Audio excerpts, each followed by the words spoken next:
Assalamualaikum warahmatullahi wabarakatuh. Perkenalkan dok, nama saya Leni Octavia, NIM channel 1171341 dari kelompok 25. Jadi pada hari ini saya akan melakukan keterampilan skill klinik, yaitu mengenai resusitasi cairan.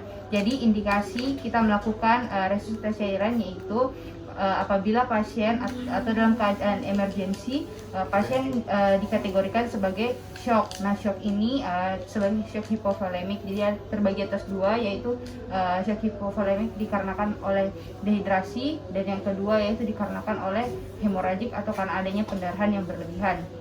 Nah, untuk alat dan bahan pada CSL kali ini yaitu pertama-tama ada alcohol swab, ada infus set dan 3-way, ada tourniquet, ada aboket, ada handscoon, ada plaster, ada hand wrap, ada tensimeter.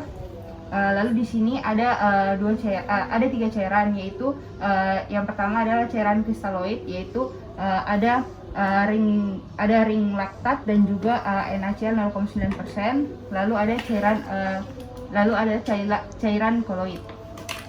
Jadi selanjutnya kita akan melakukan initial assessment yang pertama, yaitu tapi sebelumnya kita harus melakukan cuci tangan rutin 6 langkah dan hand wrap.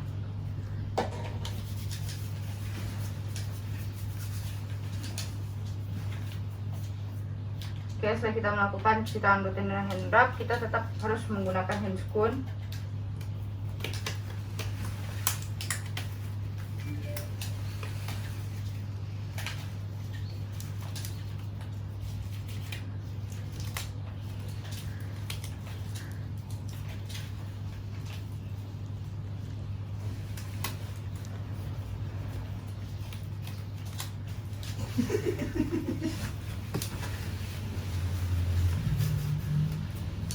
Oke, setelah kita memasang handscoon dan juga mencuci tangan rutin, dan jadi kita akan melakukan assessment, yaitu ABC, yaitu airway, sudah itu breathing, sudah itu circulation. Jadi untuk airway sendiri kita melihat di sini apakah pasien datang dalam keadaan apakah terjadi obstruksi pada jalan nafasnya atau tidak. Ternyata setelah kita lihat bahwa tidak terjadi obstruksi pada jalan nafasnya, yaitu paten.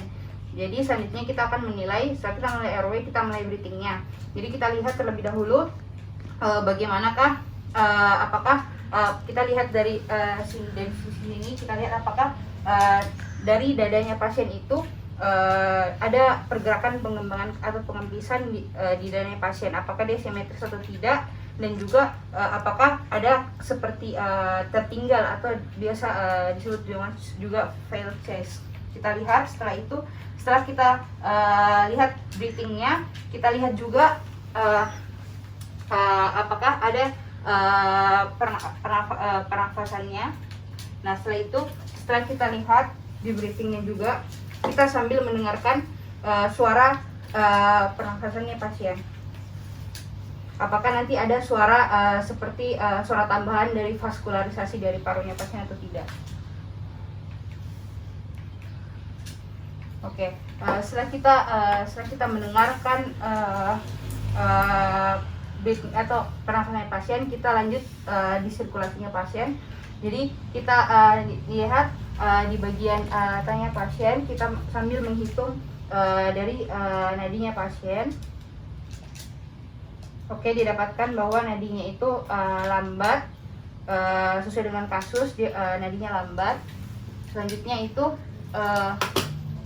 kita setelah kita menghitung nadinya pasien, kita juga mengukur tekanan darah dari pasien. Andaikan ini adalah lengannya pasien. Oke, setelah itu didapatkan bahwa ternyata setelah diukur tekanan darahnya pasien itu tekanan darahnya tidak terukur. Nah, setelah itu kita juga bisa mengukur namanya capillary refillnya dengan cara kita ambil jempol ataupun jari dari pasien, lalu kita tekankan. Ternyata sesuai dengan kasus didapatkan bahwa pasien itu memiliki capillary refill time-nya itu adalah sekitar lebih dari 2 detik. Jadi selanjutnya setelah kita melakukan first initial assessment, setelah ini kita menentukan pasien ini dia terjadi shock karena apa. Ternyata pada kasus didapatkan bahwa ternyata pasien itu sebelumnya adalah korban kecelakaan.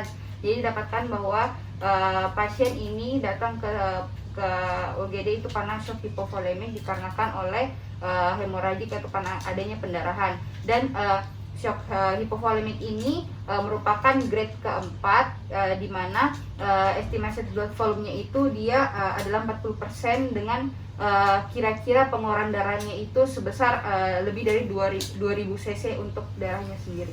Kan penghitungan bagaimana cara kita melakukan penghitungan resustasi cairan yang hilang pada tubuhnya pasien. Jadi di sini pasien datang dengan kondisi di mana pasien habis kecelakaan, di mana terjadi pendarahan yang banyak, di mana pendarahan yang banyak ini lebih dari 2000 cc, yaitu termasuk dengan golongan 4, shock hipovolemik golongan 4 dikarenakan oleh pendarahan. Nah, selanjutnya itu bagaimana kita menghitung estimasinya. Jadi caranya kita menghitung estimasinya yaitu dengan cara kalau pasien lebih dari 40% dari estimasi blood volume, yaitu sekitar, kalau kita hitung 70 dikali dengan berat badannya pasien, atau di kasus itu 50 kilo dikali dengan 40%, didapatkan bahwa ternyata pasien itu lebih dari 1400 cc cairan yang hilang dalam tubuhnya. Sehingga caranya kita untuk mengganti cairannya pasien itu menggunakan cairan kristaloid ringalaktat, yaitu dengan cara kita melebih banyakkan 3-4 kali cairan ringalaktat yang akan menggantikan cairan tubuh pasien yang hilang, yaitu dengan cara kita kalikan saja. Jadi lebih dari 1400 dikali dengan 4 kali dari ringalaktat, jadi didapatkan hasilnya yaitu lebih dari 5600 cairan kristaloid ringalaktat yang akan kita pakai.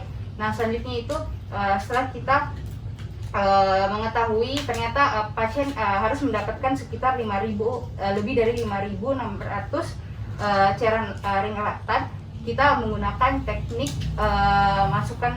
teknik resusitasi, yaitu maksimal 20 cc per kilogram berat badan. Dan sebaiknya untuk mempercepat pasien dikarenakan oleh pendarahan yang hebat, maka disarankan untuk menggunakan memasukkan infus yang bisa mungkin 2 jalur supaya mempercepat pasien untuk tidak kehilangan darah lebih banyak lagi. Nah, setelah kita melakukan semuanya secara tepat, lalu kita harus melakukan tetap mengevaluasi dan memonitoring dari keadaan pasien. Jadi kita tetap harus, setelah itu kita melakukan evaluasi, mengevaluasi airway, breathing and circulation lagi. Terus sudah itu kita mengevaluasi tekanan darahnya pasien apakah sudah bisa kembali diukur atau tidak, atau sudah kembali ke nilai normal atau tidak. Setelah itu kita cek nadinya pasien, apakah nadinya pasien sudah normal kembali, karena tadi kita ketahui bahwa nadinya pasien lemah. Lalu setelah sekitar 1-2 jam kita lihat lagi apakah kira-kira yang kita evaluasi itu sudah sampai memenuhi target yang kita inginkan. Kalau misalkan sudah memenuhi target yang kita inginkan, berarti pasien alhamdulillah bisa teratasi untuk masalah shocknya. Lalu kita lanjutkan dengan pemeliharaan cairan, yaitu selama 24 jam atau 1 hari lagi. Demikian dari keterampilan klinik saya. Mohon maaf apabila ada kesalahan. Wabillahi taufiq wal hidayah. Wassalamualaikum warahmatullahi wabarakatuh.